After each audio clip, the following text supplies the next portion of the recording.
Hello everyone, this is a driver circuit designed for a 1000-watt power amplifier.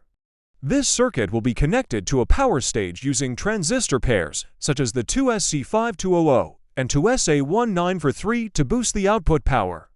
Right now, I'm connecting an oscilloscope to the output to observe the waveform. And the input signal is provided by a function generator, adjustable from 1 Hz up to 100 kHz. Let's take a look at the results. The input signal from the function generator is a sine wave. Up to around 70 kHz, the circuit performs very well. The output waveform is clean and stable, with virtually no distortion. As the frequency increases up to 100 kHz, the waveform starts to show some slight distortion, but it's still acceptable. In practice, the human ear can only hear frequencies up to around 20 kHz, so this range doesn't affect the actual listening experience.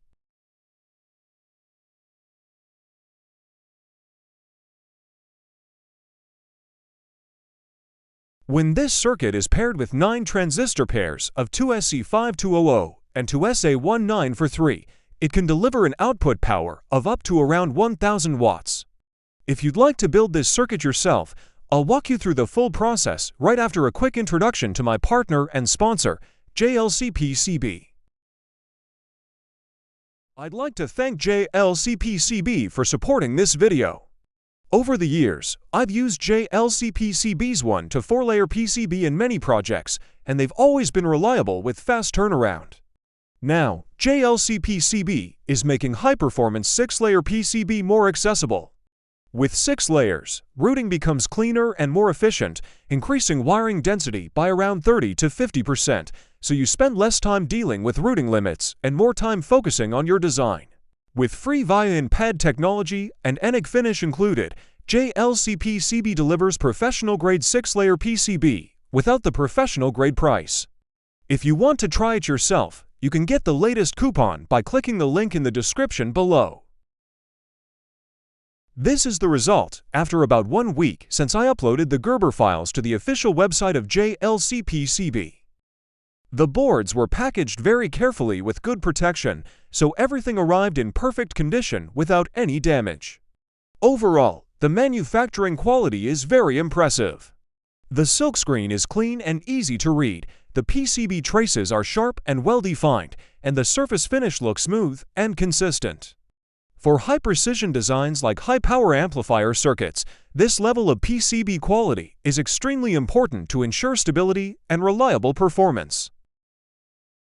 This is the circuit after I've finished installing some of the basic resistors. Next, we'll move on to installing the higher power resistors, including 2-watt and 5-watt resistors, to complete the remaining part of the circuit.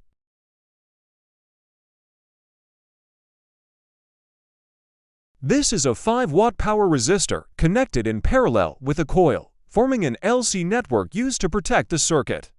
We'll use an ammeled copper wire with a diameter of about 1 mm and win 16 turns to form the inductor.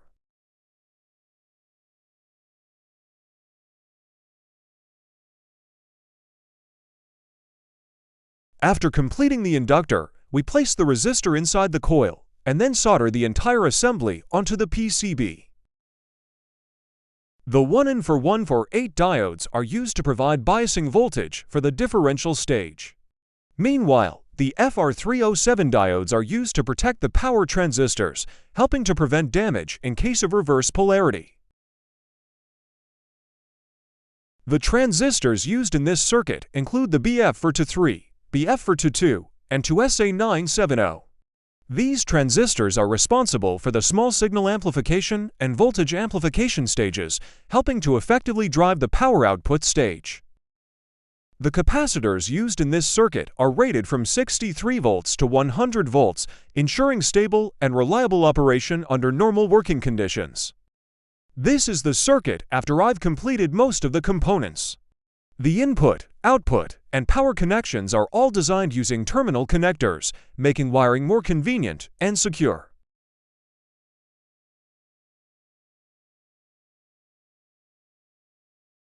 The driver and power transistors, including the 2SA1837, 2SC4793, 2SC5359, and 2SA1987 are mounted on the back side of the PCB. This layout improves heat dissipation and makes it easier to attach them to a heat sink.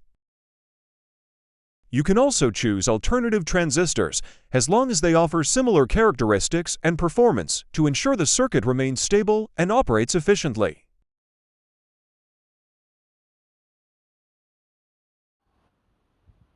The circuit can operate reliably within a voltage range from 30 volts to 80 volts without any issues. For testing, I'm currently using a 40 volts power supply. Thanks for watching. If you're interested in electronics and DIY projects like this, make sure to like and subscribe so you don't miss upcoming videos. Your support really motivates me to keep creating more high-quality projects.